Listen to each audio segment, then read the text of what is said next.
When will we ever learn that unstable visual turning approaches at night or in marginal weather in high-performance jets is a potential recipe for disaster, especially when there is a straight-in approach, stabilized approach, alternative available to the crew? Let's go inside and find out what we know so far about this latest Lear 35 crash in San Diego. It's Tuesday, the 28th of December. My name's Juan Brown. You're watching the Blanco Lirio channel. We're still recovering from our snowstorm here, so we're off station reporting using the cell phone. Bear with me. Yesterday, Monday, 27 December, from the Aviation Safety Network, Lear 35, operated by MedJet. That's a medical services provider that Part 135 moves patients around. Registration number 880 Zulu, a 1985 Lear 35A. 4 fatalities total. El Cajon, San Diego, California, on approach.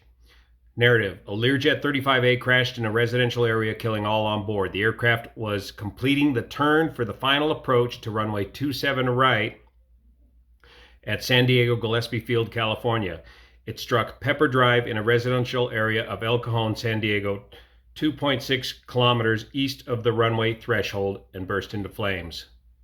At 19:08, Gillespie Tower cleared the flight to land on runway 17. At 19:11, the flight contacted Gillespie Tower, canceled their IFR clearance, and requested to land on runway 27 right. More on that in a minute. This was approved, and the tower controller cleared the flight for a left-hand traffic pattern for runway 27 right.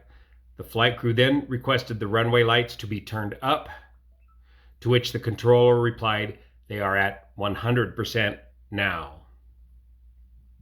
The weather at 0255 UTC or 1855 local time. Winds variable at just 5 knots. Visibility 3 miles. Mist broken at 2,000 feet. Overcast at 2,600 feet. Temperature 10 degrees Celsius, dew point 08 degrees. At 19:55 local time, an hour later, wind still variable at 5, visibility still 3 miles and mist, scattered at 1100, broken 2000. There's some Nest security camera video footage of what appears to me to be a clear loss of control of the aircraft while on the left base final turn. I don't have all my equipment with you, so bear with me. I'll see the link below.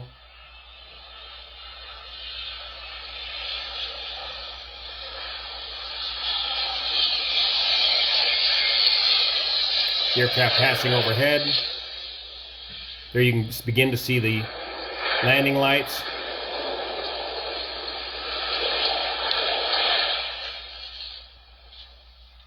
And the impact. Gillespie Field is located here near San Diego and is surrounded by higher terrain to the east and to the north. This crew was doing the approach to runway 17 from the north.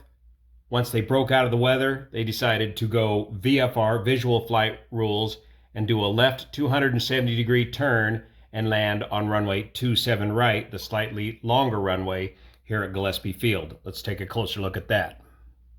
Here's the Jepson 10-9 page for Gillespie Field, north facing up, runway 17. Right here is where they were doing the approach to, which has a runway length of 4,135 feet, but they wanted to land over here on runway 27 right, which has a runway length of 5,342 feet. So they wanted to land on the longer runway here at Gillespie Field. This is the RNAV GPS 17 approach that this crew was flying. And then once they broke out of the weather over the airfield, they decided to do the left 270-degree turn in visual conditions to runway 27 right. So in the transcript, you hear the crew say, "Field in sight, request or cancel IFR, squawk 1200," and then it sounded to me like the controller didn't initially pick up on that until the crew requested the left 270-degree turn to runway 27 right, at which time the controller confirmed, you want to cancel IFR? Yes, cancel IFR and proceed VFR, which they can do. They've got the 3 miles minimum visibility required to do that. Now, why are they required to do that on this approach? Because right up here, the T note, circling not authorized northeast of runway 17 and runway 27 right. In other words, the direction that these guys want to go, they cannot legally do an instrument circling approach to this runway using these circling minimums down here, which have you circle at 1,360 feet, or correction, 1,440 feet. So instead, they proceed visually. The reason this is not authorized for this approach is it doesn't meet the TERP's obstacle clearance requirements because of the high terrain located here to the east and north of the airport, especially this hill located not far off the approach end of runway 27 right. Now, since circling is not authorized for this runway, they're going to do this visual approach and landing. And normally when you do a VFR pattern, you're usually about 1,000 feet above the field elevation. Gillespie Field, 388 feet. So I'd put you up about 1,400 feet MSL to do this pattern. But if we look at the ADS-B data from FlightAware, this crew descended down. Now this is preliminary ADS-B data and is subject to further interpretation. But they descend on the straight-in approach down to 800, 725, 750, all the way down to 750 feet MSL. Very, very low to the ground. Are they trying to stay under some weather? Are they trying to stay low to maintain visual contact with the airport? You can sense that they're having trouble keeping the airport in sight in their conversation regarding the runway lights.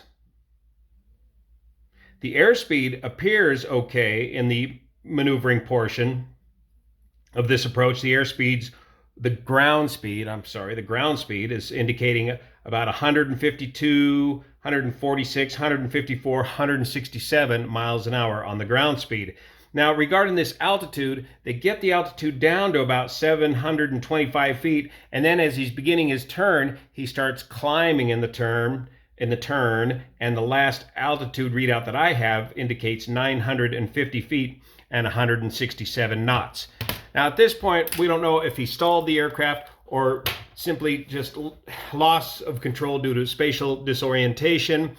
Remember, an aircraft can stall at any airspeed and at any attitude, and as you rack up the turn, especially in a high-performance aircraft like the Learjet, you can get into an accelerated stall at a relatively high airspeed. So if you're rolling and pulling and turning in that early model Learjet, it's very likely that he stalled and spun this thing in.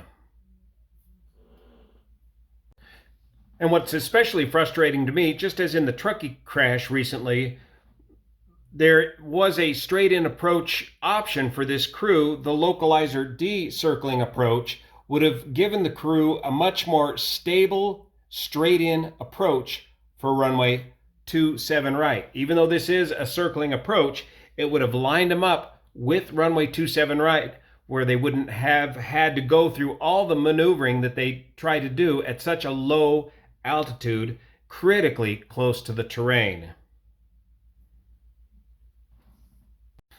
So I'm afraid this accident report's going to read very much like the Teterboro Lear 35 accident and very much like the recent Truckee circling accident here in Northern California. In the 121 world, we consider a stabilized approach on glide path, on localizer at 1,000 feet above the ground, on airspeed, with the aircraft fully configured for a straight-in approach into the runway.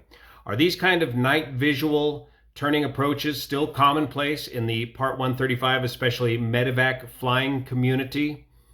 Perhaps it's time to reconsider what we're doing with these sort of approaches.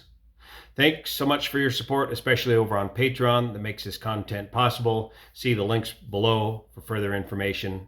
As we get more information, we'll keep you posted. See you here.